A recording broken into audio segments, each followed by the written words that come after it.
Hai, Assalamualaikum. Welcome to Biologi Class. Perkenalkan, nama Ibu Dea Kresela dari jurusan Pendidikan Biologi UIN Raden Intan Lampung. Apa yang kalian ketahui tentang bakteri? Kingdom Monera dibagi menjadi dua, yaitu Archaebacteria dan Eubacteria. Archaebacteria merupakan bakteri purba yang hidup pada kondisi panas dan asam, sedangkan Eubacteria merupakan bakteri yang sesungguhnya. Sel-selnya sederhana dengan dinding sel yang kaku. Eubacteria meliputi bakteri dan ganggang alga biru hijau atau yang disebut dengan cyanobacteria. Perhatikan gambarnya ya. Alga hijau biru atau cyanobacteria mengandung klorofil dan karotenoid sebagai tempat fotosintesis. Juga mengandung pigmen lain yaitu vicocyanin berwarna biru dan vicoerythrin berwarna merah. Reproduksi alga hijau biru dapat dilakukan dengan pembelahan sel, fragmentasi, heterokis, dan pembentukan spora. Ini adalah bakteri gram positif dan bakteri gram negatif. Bakteri gram positif ketika ditetesi oleh kristal violet akan berubah warna menjadi ungu. Hal ini dikarenakan peptidoglikkan tidak terlindungi oleh lapisan lain. Jadi, bakteri gram positif berwarna ungu. Nah, bakteri gram negatif ketika ditetesi safranin maka akan berubah warna menjadi merah. Jadi, bakteri gram negatif memiliki warna merah. Produksi bakteri terbagi menjadi dua, yaitu aseksual dan seksual. Aseksual itu tanpa perkawinan, yaitu dengan cara pembelahan biner.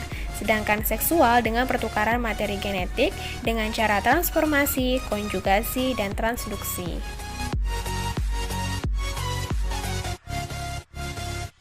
Transformasi ialah pemindahan sedikit materi genetik DNA atau bahkan satu gen saja dari satu bakteri ke bakteri yang lain dengan proses fisiologi yang kompleks tapi tidak melalui kontak langsung. Ditemukan oleh Frederick Griffith.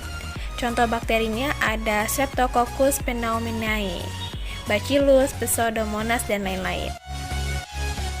Jadi, pada bakteri Streptococcus pneumoniae yang tidak berbahaya dapat ditransformasi menjadi sel-sel patogenik atau menimbulkan penyakit penyebab pneumonia dengan cara mengambil DNA dari medium yang mengandung sel-sel strain patogenik yang mati.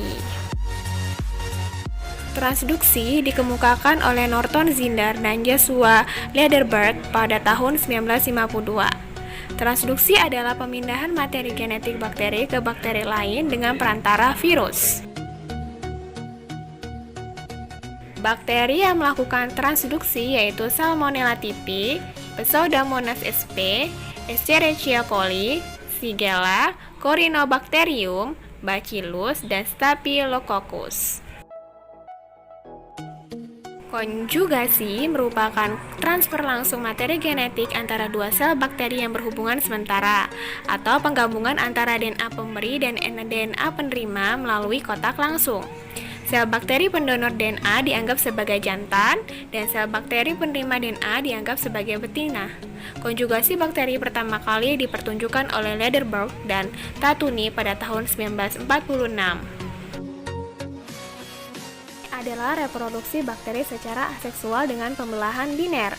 Jadi fase pembelahan biner yang pertama, sel induk memanjang, sitoplasma terbelah oleh sekat yang tumbuh tegak lurus. Yang kedua, tubuhnya sekat akan diikuti oleh dinding melintang. Kemudian yang ketiga, terpisahnya kedua sel anak yang identik. Maka bakteri akan segera berpindah dan terlepas sama sekali. Jenis-jenis bakteri berdasarkan cara memperoleh makanannya, yaitu ada bakteri heterotrof dan bakteri autotrof. Bakteri heterotrof adalah bakteri yang tidak dapat membuat makanannya sendiri, sehingga hidupnya bergantung pada organisme lain. Sedangkan bakteri autotrof adalah bakteri yang dapat menyusun makanannya sendiri, misalnya ada juga fotoautotrof dan kemoautotrof. Kemudian berdasarkan sumber oksigen yang dibutuhkan dalam respirasi ada bakteri aerob dan anaerob. Bakteri aerob adalah bakteri yang membutuhkan oksigen untuk respirasi, sedangkan bakteri anaerob adalah bakteri yang tidak membutuhkan oksigen untuk berespirasi. Thank you, stay healthy, stay happy, and stay positive.